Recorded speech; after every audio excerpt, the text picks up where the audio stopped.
আল্লাহ আয্যা ওয়াজাল্লা সূরাতুল কাহফে যে সূরা আমাদের প্রতি শুক্রবার তিলাওয়াত করার কথা, 4টি ঘটনার কথা উল্লেখ করেছেন এবং তৃতীয় ঘটনা মূসা আলাইহিস সালামকে নিয়ে। এই ঘটনার কথা কোরআনের আর কোথাও উল্লেখ করা হয়নি। এটি তার জীবনের খুবই ব্যতিক্রমী একটি ঘটনা। ভ্রমণটা ছিল একান্ত ব্যক্তিগত। কোরআনে মূসা আলাইহিস সালামের কথা পড়তে গেলে দেখা যায় তিনি হয়তো সরাসরি আল্লাহর সাথে কথা বলছেন, অথবা ইসরায়েলিদের সাথে আচরণ করছেন, বা তিনি ফেরাউনকে চ্যালেঞ্জ জানাচ্ছেন। তার ভূমিকাটি ছিল জনসাধারণের সাথে সম্পর্কিত। কিন্তু এই ঘটনাটি আমরা মূসা আলাইহিস সালাম সম্পর্কে যা যা জেনেছি তার থেকে একেবারে ব্যতিক্রম। বস্তুত এই ঘটনা নিয়ে রহস্যের কোনো শেষ নেই। আমরা এমনকি জানি না এটি তার জীবনের কোন পর্যায়ে সংঘটিত হয়েছে। দৃশ্যত মনে হয় ঘটনাটি পানি অতিক্রম করার পরে ঘটে, কিন্তু ঐতিহাসিকভাবে ঠিক কখন কোন জায়গায় আমরা তার কিছুই জানি না। আর আল্লাহ সিদ্ধান্ত নিয়েছেন আমাদেরকে না বলার। এই খুতবার জন্য আমি কিছু কথা আজকে বলতে চাই।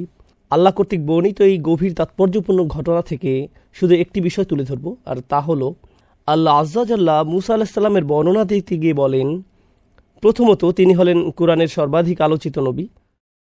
মূসা আলাইহিস সালামের নাম সবচেয়ে বেশি সংখ্যকবার উল্লেখ করা হয়েছে, আর অবশ্যই তাকেও কিতাব দেওয়া হয়েছে।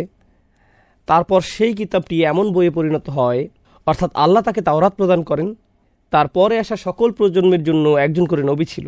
এই নবীরা তাদের প্রজন্মকে আবারও তাওরাত শিক্ষা দিয়েছেন, আবারও শিক্ষা দিয়েছেন, আবারও শিক্ষা দিয়েছেন, আবারও শিক্ষা দিয়েছেন। তাহলে অধিক সংখ্যক নবী ছাত্র ছিল তাকে যে বই প্রদান করা হয়েছে সে বইয়ের, অন্য যে কোনো নবীর চেয়ে। আর অবশ্যই আল্লাহ আয্যা ওয়াজাল্লা মূসা আলাইহিস সালামের জাতির মানুষদের বা ইহুদি সম্প্রদায়কে আহবার হিসাবে অভিহিত করেছেন, জ্ঞানীর মানুষ হিসেবে। এছাড়াও বনী ইসরায়েলদের ওলামাদের জন্য কোরআন স্কলার শব্দটি ব্যবহার করেছে, অর্থাৎ এই মানুষগুলোর সুগভীর জ্ঞান ছিল।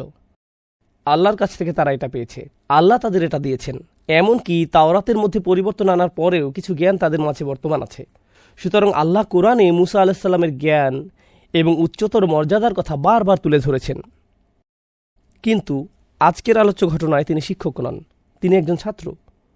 মূসা আলাইহিস সালাম, যিনি অন্য সকল ক্ষেত্রে ছিলেন একজন শিক্ষক, এখন তিনি একজন ছাত্র।